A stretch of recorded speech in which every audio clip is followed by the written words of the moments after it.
Hi, I'm Ross Mayfield, investment strategy analyst at Baird, and we are back for another weekly video with our friends at Strategas. This week, I'm thrilled to be joined by Head of Fixed Income Research and Managing Director Tom Tzitzouris. Tom, you recently wrote a note where you kind of looked at interest rates right after a hotter than expected inflation report and came to the conclusion that the market expects the Federal Reserve to make a mistake, to tighten too early, too aggressively. Could you talk about that a little bit for us? Yeah, well, to be perfectly honest with you, the Fed has made a lot of policy mistakes over the last 40 years by failing to recognize that the economy, particularly Main Street, cannot handle as high an interest rate as Wall Street can. And so what that means is the Fed is consistently over tightened almost to the T every single cycle. They're late to tighten and then they over tighten. Another way to say it is they tighten until something breaks. And usually it's Main Street that breaks and you see a recession, but sometimes every now and then there is enough damage done to Wall Street, like we saw in 2007, 2008. So if you were a betting person, you would say the betting odds are that the Fed is going to make the same mistake it's made for the last 40 years. And that's essentially what we're seeing. Every time you see an inflation print that comes in a little bit higher than the market expects, right now, you're seeing the front end of the curve pull a little bit higher. That is short interest rates, 1 year, 2 year, 3 year rates pull a little bit higher, even though the Fed is saying we're not going to raise rates until 2023. The market is saying we don't really think so. And so you're seeing the market pulling that forward and pulling that forward. At the same time, long-term treasury rates are more or less meandering around here because the market is saying, well, if the Fed makes that same policy mistake, they're late to tighten, but then they over tighten, then inflation is never really going to hit this 2% target on the long term, just like we saw last decade. And if you can't have inflation above 2%, it's really hard to justify 10-year treasury yields much above 2%. And that's really what you saw earlier this week. The inflation number came in exceptionally high. Most of the market realizes that although there's probably some stickiness to this, that number is not going to be sustained at a 5% for quite some time, at least for much longer. And so the market is saying the Fed is probably going to tighten into this eventually, causing short-term rates to rise and causing long-term rates to eventually find a stable home at a fairly low level.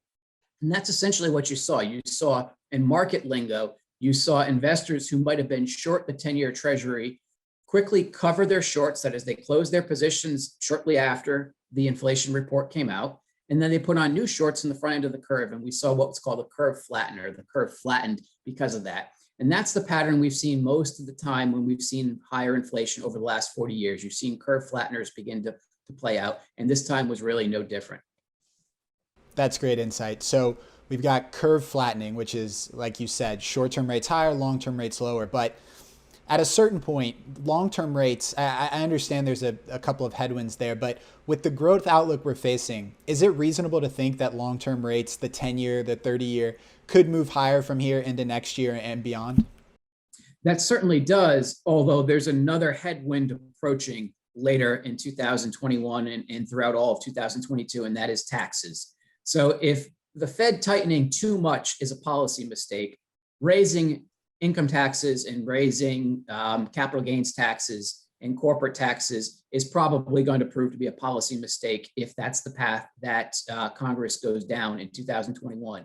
And there's this argument that, well, there's going to be offsetting spending, and that's true. Infrastructure spending is likely to be a big piece of the tax package, but you got to remember, infrastructure spending is carried out over 5 to 10 years. There's not a lot of shovel-ready projects across the United States. So that means the stimulus effect from infrastructure spending is years away, but the tax drag is immediate. And so the result is, just like we saw in 2012, when the market was wrestling with this idea of tax increases, depending on who was going to win the 2012 presidential election, the market really, that is the bond market, got stuck in a very narrow range of low interest rates, long-term interest rates, because the market could not really tell if the tax increases were a go or they're not. And once we got an idea that they were a go, you saw, yes, eventually yields moved a little bit higher, but they were muted because there was fiscal drag. But we're looking at fiscal drag coming in 2022, and the size of it could be enormous compared to even what we saw in 2012, 2013. And so that probably also limits or caps how high long-term interest rates can go in the very near term. So you could still see inflation running at 3% for the majority of 2022 and real growth running at 3% as well. but you're looking at a substantial pullback from what was really exceptional expectations. Keep in mind, at the end of the first quarter of this year, the market consensus was probably about a 10% nominal growth rate for the next 12 months. Now we're talking about kind of whittling that down to more of a 6% or less nominal growth rate. And that's really important for the bond market because it's 2023. It's only going to keep getting whittled down. So big picture, if we had to put out a forecast today, we would say we're still looking at 10s pushing above 2% next year. But for 2021, as long as that tax debate is hanging over the bond market, you're likely to see 10-year yields still below 2% because the market really can't get a grasp of how big that fiscal cliff or fiscal drag is going to be next year. That makes a ton of sense. Well, we know you and your team will have your eyes on it, and hopefully we'll get to talk to you again soon to go over it in the future. But thanks so much for being here. Thank you. My pleasure.